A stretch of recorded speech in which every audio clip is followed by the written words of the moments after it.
just finishing up a long day with video analysis, and I wanted to jump on here and talk to you about the mental game a little bit, how to regulate yourself.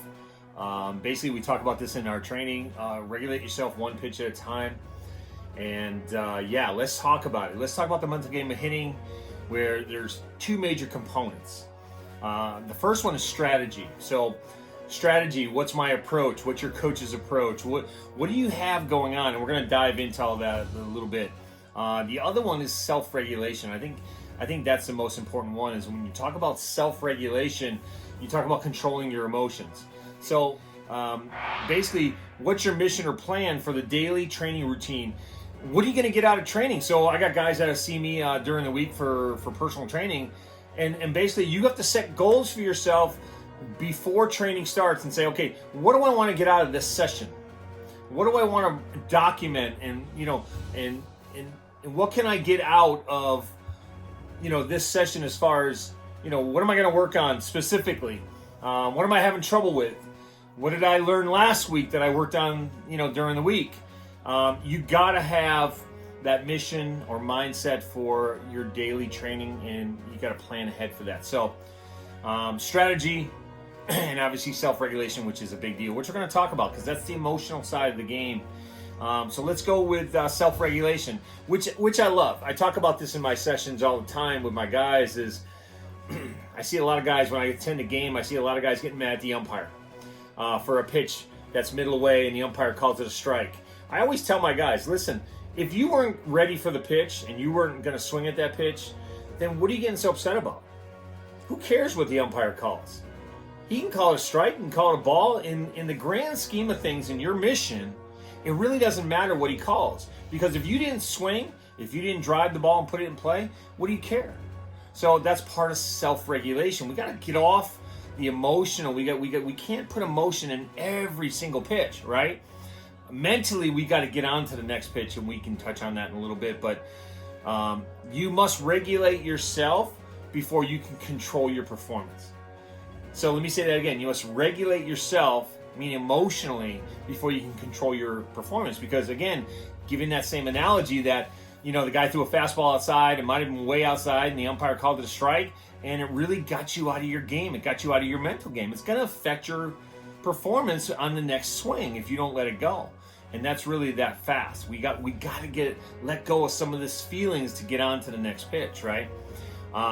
So you must create a routine. I always talk about routine. What do you do when you get up in the morning? What's your routine? What do you do when you're thinking about the game of baseball? If you have a game that day, when do you start thinking about the game, your at-bats, and preparing it? You have to start your at-bats before you actually start your at-bats. So the mental preparation, what are you doing on deck? I see a lot of guys swinging the bat, not paying attention to the pitcher. On deck, and even before that, when you're in the dugout watching the other hitters, because that pitcher is going to give you a blueprint of how he's going to pitch everybody. You need to study the pitcher. What's his out pitch? What does he throw with 2 strikes? And basically have your plan of attack before you step in the box. I have a lot of guys that come up to me and go, my God, the guy has a wicked curve. When I got in the box, I couldn't believe how much it curved. What are you waiting for to get in the box to actually see the guy warm up? You don't want to get in the box and see that pitch for the first time. You want to be able to see it multiple times. So you got your at-bat starts well before you step in the box. Now, I often talk about breathing, deep breathing techniques. Make sure your breathing's on par. Breathe in on your load, blow out on your connection. You watch a lot of sports, tennis when they're serving, boxers, karate guys when they're kicking and punching. There's a lot of grunting. And basically what they're doing is expelling energy at the point of contact. And that's how we relate it back to hitting. But the other thing it does is it calms you and it brings you into the present. And that's the one thing I tell my guys is that when you take a deep breath, know what you're going to say, know your plan of attack, it brings you into the present moment, okay? That now you're ready to hit. So think about that. So breath is really important. And of course, what are the separators for performance? Let me give you a few, okay? So being able to play at a high level without feeling that best for that day. So a lot of guys, Mike Trout's a good example, even Michael Jordan, who, about 10 years ago, he was in a playoff game with 104 temperature and he scored 38 points. How do you play your A game when you don't have your A game? That's the separator. That's what makes good athletes great athletes. That's when they take their game to the next level. Failure is information. You can go 0 for 4 in a game, but it gives you feedback. It gives you feedback. Every pitch is a brand new at bat, but every time you fail, that failure is information. And you got to use that information to help you in your next at bat. Don't wait till you get to 0 for 20 and wonder, hey, what am I doing wrong?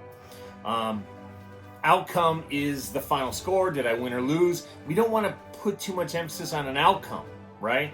We're going to talk about process here in a little bit, but the outcome, is basically the final score. Did I win? Did I lose? In a team sport, you can go 4 for 4 and still lose. Your team didn't win. So it's not all about you. It's about team.